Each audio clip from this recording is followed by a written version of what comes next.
Danes pri sveti maši slišimo: tisti čas je Jezus rekel svojim učencem: ko pride to lažnik, ki vam ga bom poslal do očeta, duh resnice, ki izhaja do očeta, bo on pričeval o meni.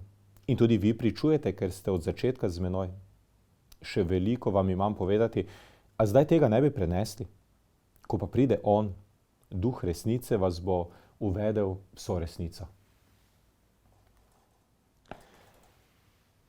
Tole, kar držimo v rokah, je slika golobčka. Z njim običajno naslikamo simbol za svetega duha.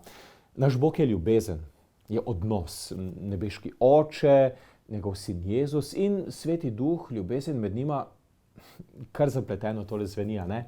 Težko razumeti. Kako je lahko odnos med očetom in sinom, torej sveti duh, tudi oseba in tudi Bog? Veste kaj?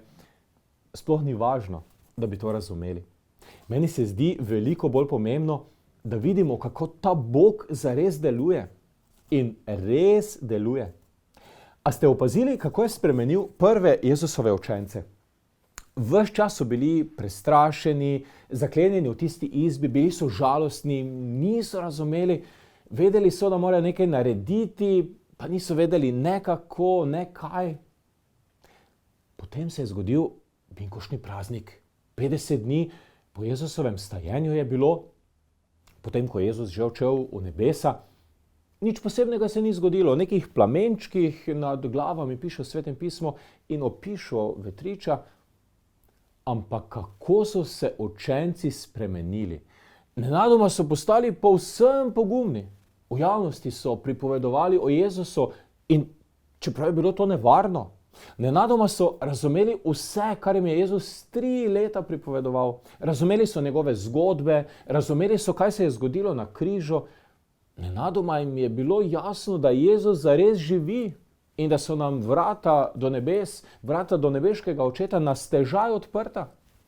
In vedeli so, da morajo to iti povedati ljudem. In so šli.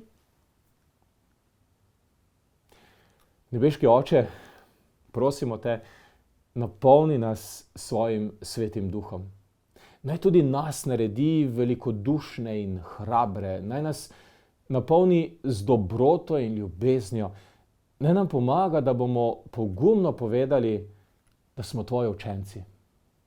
Amen. Lepo nedeljo nam vsem želim.